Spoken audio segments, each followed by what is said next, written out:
होती, जी समाजाच्या भीतीने कधी डगमगली नव्हती, ती लढत होती, ती जगत होती, ती लढत होती, ती जगत होती, जगण्यासोबतच जगत होती, जगण्यासोबतच जगत होती. लाखो हजार स्त्रियांचं ती भविष्य घडवीत होती, लाखो हजार स्त्रियांचं ती भविष्य घडवीत होती. ती अशी स्त्री होती, ती अशी स्त्री होती. आदरणीय व्यासपीठावरील मान्यवर, वंदनीय गुरुजनवर्ग, सशस्त्र रक्ताच्या सक्रिय मेंदूच्या साबूत डोक्याच्या तडफदार हृदयाच्या माझ्या मित्रमैत्रिणींनो, सर्वांना नमस्कार. मी कुमारी ज्ञानेश्वरी गौतम खोटे, 5वीची विद्यार्थिनी, आज आपल्या समोर क्रांतिज्योती सावित्रीबाई फुले यांची यशोगाथा सांगण्यासाठी आज आपल्या समोर उभी आहे. मुळात सावित्रीबाईंची यशोगाथा सांगणं म्हणलं की सावित्रीबाईंना प्रथम समजून घ्यावं लागतं. सावित्रीबाईंना समजून घ्यायचं कसं, हा जेव्हा मी विचार करायला लागले तेव्हा माझ्या मनामध्ये विचार येतो की सावित्रीबाईंचा जन्म झाला, सावित्रीबाई शिकल्या, हे बोलायला, लिहायला, वाचायला खूप सोपं आहे.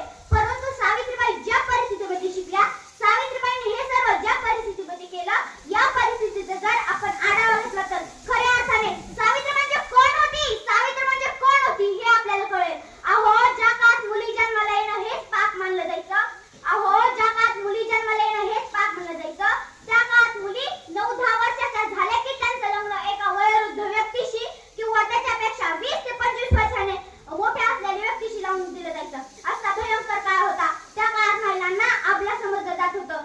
त्या काळात महिलांना शिक्षणाचा अधिकारही नव्हता, कारण तेथील कर्मठ लोकांना माहित होतं की हीच आपला नारी, हीच आपला नारी, हीच आपला नारी जर सबला झाली तर या कर्मठ लोकांचा तबला वाजवल्याशिवाय राहणार नाही. आणि अशा या अंधकारमय वातावरणात एका वाघिणीचा जन्म झाला. त्या वाघिणीचे नाव म्हणजे क्रांतिज्योती सावित्रीबाई फुले. सावित्रीबाई फुले हे नाव जर ऐकलं तर डोळ्यासमोर उभं राहतं त्यांचं सुंदर असं प्रतिबिंब. सावित्रीबाई फुले नाव जर ऐकलं तर डोळ्यासमोर उभं राहतं त्यांचं सुंदर असं प्रतिबिंब. सावित्रीबाईंनी त्यांचं अख्खं आयुष्य लावलं समाजसेवेसाठी, स्त्री मुक्तीसाठी, स्त्री शिक्षणासाठी.